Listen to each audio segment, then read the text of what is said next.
Bhagalpur super speciality hospital में शुरू हुई इमरजेंसी सेवा, कई नई यूनिट का हुआ शुभारंभ। भागलपुर के सुपर स्पेशलिटी हॉस्पिटल में आज एक महत्वपूर्ण प्रेस वार्ता का आयोजन किया गया। इस मौके पर चिकित्सा महाविद्यालय के अधीक्षक डॉक्टर अभिलेश कुमार, वरिष्ठ चिकित्सक डॉक्टर हेमशंकर शर्मा समेत कई विभागों के विशेषज्ञ डॉक्टर मौजूद रहे। प्रेस वार्ता में यह साफ किया गया कि अब इमरजेंसी विभाग को पूरी तरह सक्रिय कर दिया गया है, जहां किसी भी गंभीर रोगी को प्राथमिकता के आधार पर उपचार दिया जाएगा। डॉक्टरों ने जानकारी दी कि चाहे मरीज किसी भी अस्पताल से रेफर होकर आए हों, उन्हें यहां बिना किसी देरी के चिकित्सा सुविधा मुहैया कराई जाएगी। फिलहाल 10 बेड की व्यवस्था के साथ इमरजेंसी सेवा की शुरुआत की गई है। इस सेवा को जल्द ही और भी विस्तारित किया जाएगा। प्रेस वार्ता में बताया गया कि neuro surgery, cardiology, plastic surgery,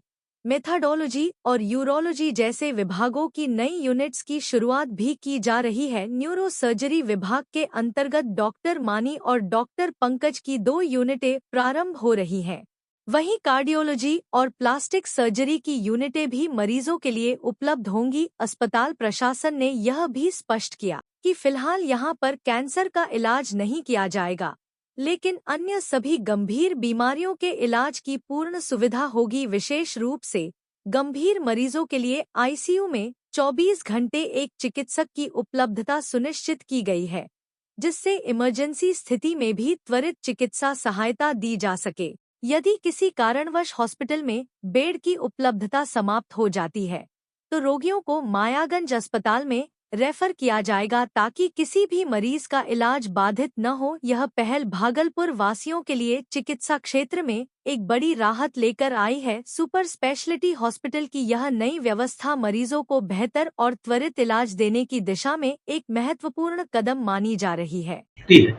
तो इसमें उसी पेशेंट को हम लोग देखेंगे। रेफर जो पेशेंट होगा, चाहे जवाहरलाल नेहरू मेडिकल कॉलेज से रेफर हो, चाहे पेरिफेरी से हो, चाहे किसी मेडिकल कॉलेज से हो, उसी पेशेंट को यहाँ देखा जाएगा। यानी इमरजेंसी में अगर आते हैं, इमरजेंसी में कोई भी आ सकते हैं। जो अगर इस डिपार्टमेंट से कंसर्न है, सीट है, तो इमरजेंसी में किसी का भी भर्ती हो सकता है, उसमें कोई दिक्कत नहीं। वो अब जरूरी नहीं है, रेफर होना जरूरी नहीं है। अच्छा, सिर्फ आईसीयू के लिए नहीं, आईसीयू तो होगा कि डिपार्टमेंट में कोई सीरियस हुआ तो आईसीयू भर्ती करें। इमरजेंसी जो चालू है, इमरजेंसी जो है उसको हम लोग बढ़ाएंगे भी, 10 से स्टार्ट किए। इमरजेंसी में कोई भी पेशेंट आ सकते हैं। किसी भी मेडिकल कॉलेज में देखिएगा, मान लीजिए कि कार्डियोलॉजी इमरजेंसी आ गया, तो हम उसको भर्ती कर लेंगे। अगर सीट नहीं रहेगा तो पेरेंट इंस्टीट्यूट में भर्ती होंगे। लेकिन इमरजेंसी में वो नियम लागू नहीं होगा कि आपका रेफरल ही जरूरी है, लेकिन आउटडोर में रेफरल ही पेशेंट देगा। अभी अलग-अलग विभाग में सिर्फ कितने डॉक्टर हैं, कितने स्पेशलिस्ट हैं? कार्डियोलॉजी में 1 है, नेफ्रोलॉजी में 1 है, यूरो सर्जरी में 4 हैं, 2 हैं और प्लास्टिक में 4 हैं, और न्यूरो सर्जरी में सब 3 है। 3 है। एक सर है, 2 और यूरोलॉजी, ये 5 डिपार्टमेंट का इंडोर चलेगा। और आईसीयू एक रहेगा, क्योंकि कोई पेशेंट कभी भी सीरियस हो सकता है। जब इंडोर चलेगा तो आईसीयू होना जरूरी है, तो कभी भी कोई सीरियस होगा तो उसको आईसीयू में डाला जाएगा। उसमें सब तरीके की व्यवस्था रहेगी। और एक इमरजेंसी चलेगा। इमरजेंसी सब में 10-10 बेड है, कुल मिला के 70 बेड है। 5 डिपार्टमेंट में 50 बेड हम लोग अभी स्टार्ट करने जा रहे हैं, और 2 डिपार्टमेंट आईसीयू और इमरजेंसी हम लोग 10-10 बेड का रखें। अब आप लोग यह पूछ सकते हैं कि 10 बेड में कैसे काम चलेगा, क्योंकि डॉक्टर की कमी है। तो अभी जस्ट हम लोग स्टार्टिंग पेज में हैं, तो हम लोग स्टार्ट करेंगे। और यह 10 बेड अगर हमारा इमरजेंसी पेशेंट आता है इन सब डिपार्टमेंट का और भर जाता है, तो हमारा तो पेरेंट इंस्टीट्यूट है ही, जवाहरलाल नेहरू मेडिकल कॉलेज जो है, हॉस्पिटल जो पेरेंट इंस्टीट्यूट है, उसमें वह चलते रहेगा।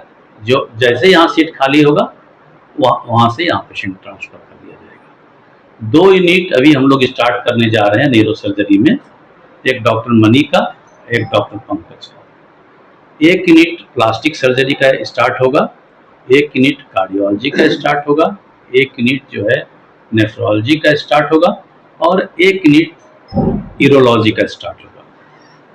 तो उसमें क्या क्या सुविधाएं रहेंगी वो तो आप लोग को बाद में हम लोग बता देंगे, चाहते हैं तो हम बता सकते हैं अभी, लेकिन और सब में हमने किस सिस्टर का किस में ड्यूटी देना है कल हमने डिसाइड कर लिया है, और किस डॉक्टर जेआर को हमको मैनेज करना है किस डिपार्टमेंट का, उसका भी ड्यूटी हम लोग ने अरेंज कर दिया है। इमरजेंसी में कौन डॉक्टर रहेंगे, आईसीयू में कौन डॉक्टर रहेंगे, उसका भी अरेंजमेंट कर दिया है। आईसीयू इंचार्ज जो हैं एक मेडिकल ऑफिसर हैं वो रहेंगी, और इमरजेंसी इंचार्ज भी एक मेडिकल ऑफिसर को दे दिया है।